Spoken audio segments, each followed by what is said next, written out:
한국은 모든 게 중국을 따라한 짝퉁이야. 버클리 대학교를 다니고 있는 아멜리아가 강의실에서 중국인 친구 슈란이가 한 이야기에 깜짝 놀라 당황하고 있는데요. 과연 아멜리아와 슈란에게 무슨 일이 일어난 걸까요?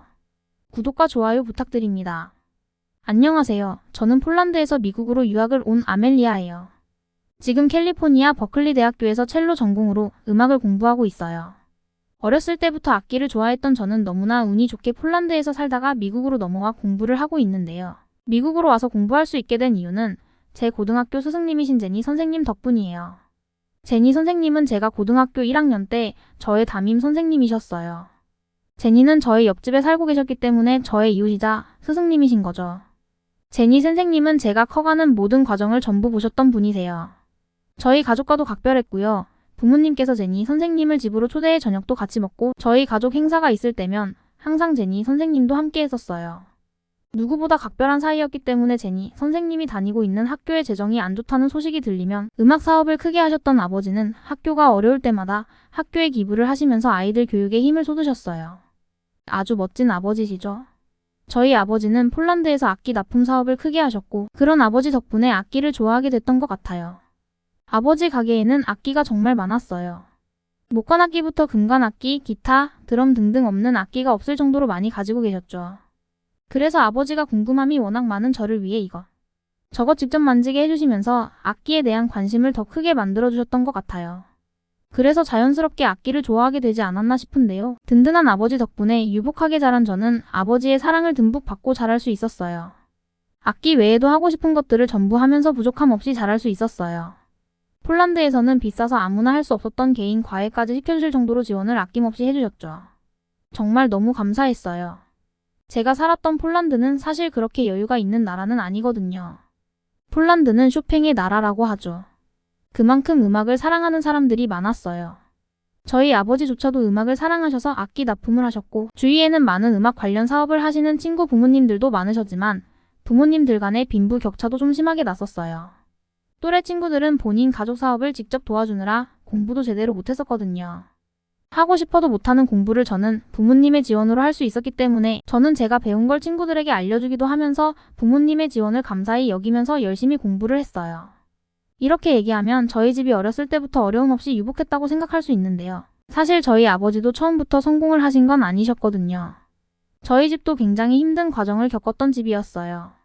제가 갓난 아기였을 때지만 아버지께서는 동네에서 제일 가는 드러머셨고 음반도 내실 정도로 유명한 밴드 일원이었지만 어머니와 결혼을 하신 후에 팀의 불화로 팀은 해체를 하게 됐고 결국 집은 점점 어려워지기 시작했대요. 부모님은 항상 제가 힘들었던 시절을 얘기해 주셨고 이렇게 행복하게 지내는 것에 대한 감사함을 많이 알려주셨어요. 우리도 힘든 시절을 겪었던 적이 있었기 때문에 지금 이렇게 행복하게 지내는 걸 다른 사람들보다 더욱더 감사함을 느끼면서 살아야 한다고 하셨죠. 그래서 지금 받고 있는 복을 남들에게 나눠줘야겠다는 의무감 같은 게 생겼다고나 할까요. 그래서 저는 제가 배운 것들을 같이 공부하는 친구들에게 알려주기 시작했고 주위 친구들에게 알려주는 걸 너무나 좋아했답니다. 그래서 꼭 나중에 음악을 가르쳐주는 선생님이 돼야겠다는 꿈도 생기게 됐죠. 하루하루가 정말 행복했어요. 그렇게 행복한 시간들을 보내던 어느 날 아버지의 사업이 갑자기 힘들어지면서 집안이 또다시 점점 기울어지기 시작했어요. 시대가 많이 발전하면서 음악이라는 문화에 대한 발전이 엄청나게 일어났고 세계 각지의 신세대적 음악 스타일이 유행을 하면서 폴란드의 음악 스타일이 완전히 바뀌어버린 거죠. 아버지의 사업은 옛날 고유의 오리지널 음악 스타일을 고집하셨거든요. 그렇다 보니 요즘 트렌드인 신세대적 음악 사업에 뛰어들 수 없었던 아버지는 결국 사업을 접을 수밖에 없었어요. 하지만 아버지께서는 집안이 기울어 힘든 와중에도 첼로를 좋아하는 저를 위해 막노동까지 하시면서도 아낌없이 지원해 주셨어요. 아버지의 힘듦을 알기에 저는 누구보다도 열심히 공부했어요. 힘들게 저를 위해 지원해 주신 아버지에게 실망을 시켜드리기 싫었거든요. 밤낮 가리지 않고 열심히 연습하고 공부를 했어요. 그래서 시험을 볼 때마다 항상 전교 상위권을 유지했고 상위권의 성적표를 아버지에게 가져다 드리면 정말 행복하게 웃으셨어요. 저는 아버지의 그 미소를 잊을 수가 없었어요. 아버지에게는 정말 제가 전부였던 것 같았죠.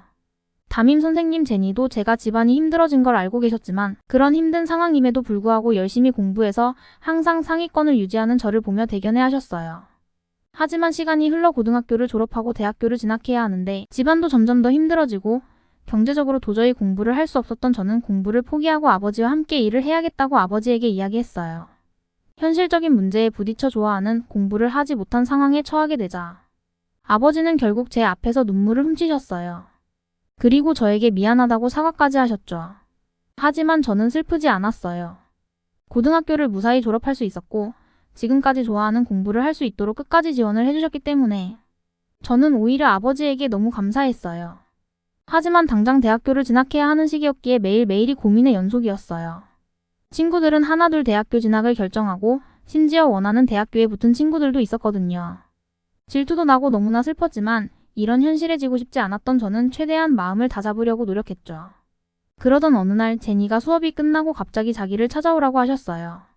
그래서 쉬는 시간 저는 제니에게 갔고 제니와 이야기를 하다가 결국 그 자리에서 펑펑 울어버렸어요. 바로 옆집에 살던 제니는 저희 집이 힘들어져 이사를 가고 아버지 사업이 힘들어져 더 이상 공부를 하기 힘들어졌다는 사실까지 전부 알고 계셨죠.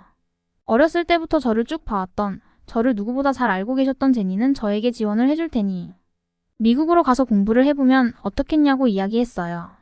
제가 좋아하는 첼로를 포함한 모든 음악은 지금 미국에서 공부하는 게 제일 환경이 좋다고 하시면서 말이죠. 미국에서 공부를 했던 경험이 있던 제니는 본인이 다닌 학교에 추천서를 써주겠다고 이야기했고 저는 결국 캘리포니아의 버클리 대학교에 합격을 할 수 있었어요. 다행히 성적이 좋아 전액 장학금을 받으며 학교를 다닐 수 있게 됐죠. 제니는 공부에만 전념할 수 있도록 저에게 생활비를 지원해주겠다고 하셨어요. 제니는 취업을 하면 천천히 갚아야 해 라고 장난을 치며 어린 저를 위로해주셨죠. 제가 존경하는 스승님 제니 덕분에 미국에서 공부를 할 수 있게 된 저는 버클리 대학교에서 누구보다 열심히 공부해서 꼭 1등으로 졸업을 하겠다고 마음을 먹었어요. 아버지도 제니에게 정말 고맙다는 인사를 하셨고 저는 드디어 미국으로 넘어와 공부를 할 수 있게 됐죠. 처음 배정받은 기숙사 방으로 들어왔는데 아시아인과 같은 방을 쓰게 됐어요. 그 친구는 중국에서 온 슈란이었어요. 폴란드에서는 아시아인이 많지 않았기 때문에 처음으로 사귀는 아시아인이어서 굉장히 반가웠죠. 슈란도 반가워하면서 저와 인사를 해주었죠. 슈란은 피아노를 전공하는 친구예요. 그래서 같은 악기를 하는 친구이기 때문에 음악에 관련된 이야기를 밤낮 가리지 않고 하면서 누구보다 친한 친구가 됐어요. 수업을 들으러 갈 때면 항상 슈란과 함께 들었죠. 음악 외에도 활발하고 밝은 성격도 비슷하고 식습관도 비슷해서 더 베프가 될 수 있었던 것 같아요. 함께 붙어 다니며 슈란과 모든 것들을 함께 했죠. 하루는 슈란이 요즘 자기가 관심이 생긴 교양 과목이 있는데 혹시 같이 들어볼래? 라고 하는 거예요. 그래서 슈란의 얘기를 들어보니 문화 콘텐츠 수업이더라고요. 문화 콘텐츠 수업은 기존의 인문학을 바탕으로 하여 영화, 애니메이션, 게임, 방송, 광고, 문학 등 인간이 향유할 수 있는 문화 콘텐츠를 복합 심층적으로 배우는 과목이었어요. 문화 콘텐츠학은 문화와 콘텐츠를 생산하고 향유하는 것에 초점을 두는 과목이었고 요즘 음악 트렌드가 바뀌면서 음악을 포함 여러 문화를 섞고 있는 추세더라고요. 제가 전공하고 있는 첼로도 다른 문화와 섞게 된다면 재밌는 부분이 많이 있을 것 같다는 생각이 들어서 슈란과 같이 수업에 듣기로 했어요. 같이 수업을 듣는 친구들은 정말 전공도 다양하고 인종도 다양했어요. 아무래도 첼로라면 클래식만 할 수 있을 거라 생각했던 저는 이 수업을 들으면서 생각이 많이 바뀌게 된 것 같아요. 교수님은 요즘 애니메이션을 영화화해서 많이 만들고 있는데 영화 음악을 만드는데 첼로는 반드시 들어가는 악기라고 하시면서 저의 미래에 대한 좋은 이야기를 많이 해주셨어요. 단순히 악기만 좋아했던 저로서는 사실 미래에 대한 생각을 많이 하지는 못했었는데 이 수업을 들으면서 제 미래를 천천히 그려보게 되는 너무 좋은 시간이었던 것 같아요. 하루는 애니메이션에 관련된 수업을 듣고 있었는데요. 아무래도 애니메이션의 강대국은 일본이기 때문에 일본 애니메이션을 보면서 수업을 듣는데 슈란이 요즘 애니메이션은 일본이 아니라 중국이 대세야 라고 이야기를 하는 거예요. 그래서 중국 애니메이션을 보지 못했던 저는 슈란에게 중국 애니메이션을 보여달라고 했고 슈란은 요즘 이게 중국뿐만 아니라 아시아에서 1등이라고 하면서 보여주었어요. 하지만 생각보다 그렇게 영상미가 좋지도 않고 배경음악, 스토리들이 그렇게 재밌지는 않더라고요.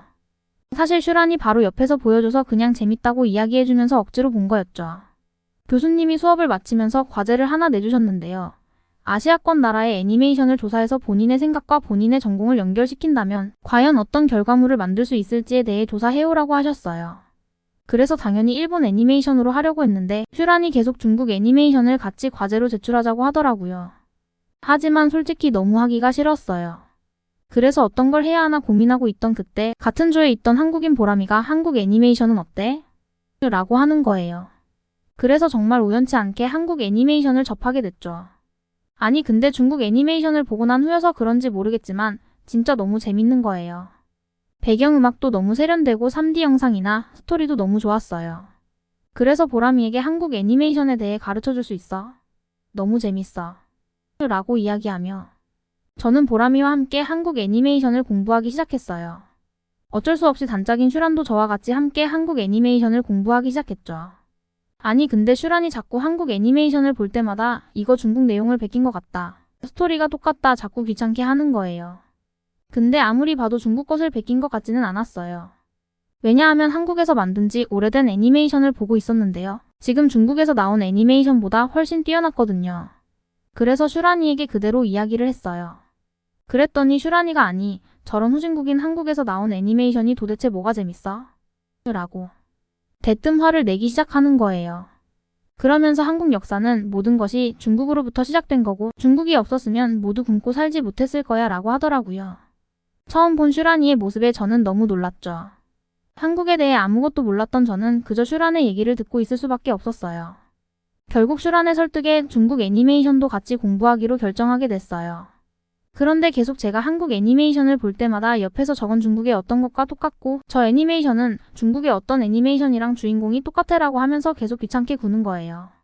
솔직히 한국 애니메이션에 대해 공부는 하고 있지만 저는 아시아권에서는 중국과 일본밖에 몰랐기 때문에 한국인인 보람이에게 물어봤어요.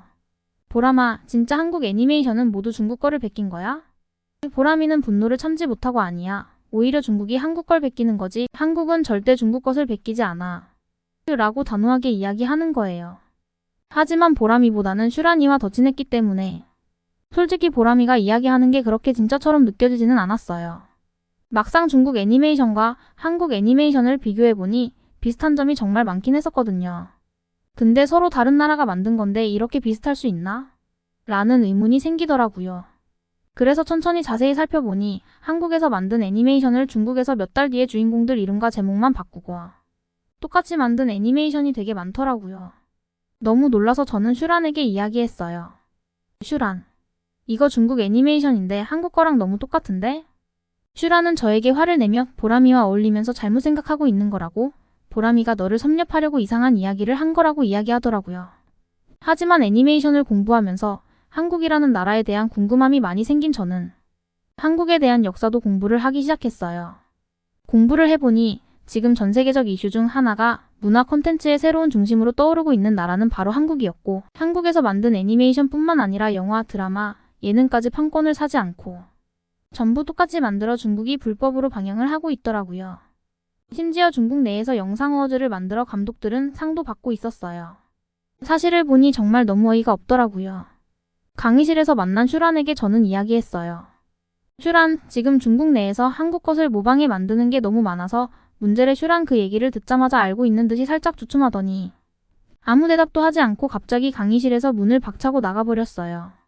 슈란은 그 뒤로 저와 마주치지 않기 위해 듣는 수업을 전부 바꾸고 밥도 같이 안 먹고 저와 거리를 두기 시작했죠. 결국 슈란은 모든 것을 알고 있었으면서 저한테 잘못된 정보를 알려주면서 강요했던 거였어요. 강의가 시작되고 교수님께서 내주신 과제를 발표하는 시간을 가졌는데요. 저는 한국 애니메이션에 대해 조사한 걸 발표하기 시작했어요. 한국의 애니메이션은 영상미나 배경음악의 스케일이 너무 크고 퀄리티가 좋아서 놀랐어요. 저같이 첼로를 하는 클래식 음악도 이런 멋진 배경음악을 만들 수 있다는 점에서 깜짝 놀랐습니다. 나중에 한국으로 가서 영상 매개체 음악을 하고 싶습니다. 라고 발표를 했어요. 주위 친구들은 모두 박수를 쳐주었죠. 그런데 갑자기 저기 맨 끝에서 한 학생이 손을 번쩍 드는 거예요. 바로 슈란이었어요. 슈란은 교수님, 한국 애니메이션은 중국 애니메이션을 모방해서 만든 건데 한국 애니메이션을 칭찬하는 건 맞지 않는 것 같습니다. 라고 이야기하는 거예요. 교수님은 지금 그게 무슨 말이냐며 내가 낸 과제와는 전혀 상관없는 이야기다. 라고 이야기했어요. 하지만 슈란은 교수님의 얘기는 듣지를 않고 중국이 요즘 영상 문화에서 세계 1등인데 저런 후진국인 한국 애니메이션이 좋다고 얘기하는 건 맞지 않는다고 이야기를 하는 거예요. 교수님은 덤덤하게 슈란에게 중국 문화는 지금 1등이 아니라 논란의 1등이에요. 라며 침착하게 받아치셨어요. 슈란은 화가 너무 났는지 교수님 이야기를 듣지도 않고 혼자 씩씩대더니 강의실 문을 박차고 나가버렸어요. 그리고 그 뒤로는 슈란을 본 친구들은 아무도 없었어요. 교수님에게 나중에 이야기를 들어보니 슈란이 학교 측에 정확한 정보를 전달하지 않는 교수님에 대해 징계위원회를 열어달라고 요청을 했다고 하더라고요. 학교 측에서 확인해본 결과 모든 내용들은 전부 학생의 절대적 개인적인 생각이고 교수님은 정당한 부분에 대한 언급을 하셨다고 판단해서 징계위원회는 결국 열리지 않았다고 하더라고요. 그 사건이 있고서부터 오히려 중국 유학생들에 대해 중화사상에 빠져 다른 친구들에게 사상을 강요하거나 수업을 방해하게 되면 오히려 징계를 내리겠다는 학교 게시판에 문건이 올라왔다고 하더라고요. 그 사건이 있지 않았다면 저 또한 슈란의 영향으로 중화사상에 갇혀 한국이라는 나라에 대한 잘못된 생각에 빠질 수 있었겠구나 라는 생각에 조금은 무섭다는 생각을 하게 됐던 것 같아요. 이 사건이 있고 나서 저는 보람이와 부쩍 친해지게 됐고 보람이를 통해 한국이라는 나라에 더 깊이 빠져들게 됐어요. 한국의 K-POP 문화는 세계를 놀라게 했고 앞으로 또 어떤 한국의 문화들이 세계를 놀라게 할지 너무너무 기대가 되더라고요. 학기가 끝나면 보람이를 따라 한국에 관광을 가기로 계획했어요. 멋진 한국의 문화를 경험할 수 있게 된 보람이에게 정말 고마워요. 지금까지의 사연 어떻게 들으셨나요? 아직까지도 중화사상에 갇혀 한국을 비판하는 중국인 학생들이 많다라는 게 너무 놀라운데요. 잘못된 생각을 가지고 있는 외국인 친구들이 있다면 저 또한 한국 문화를 제대로 알리는 역할을 하고 더 힘써야겠다고 생각했습니다. 중국인 친구 슈란의 생각에 대해 어떻게 생각하시는지 댓글로 남겨주세요. 다음에 더 재미있는 사연으로 돌아오겠습니다. 감사합니다.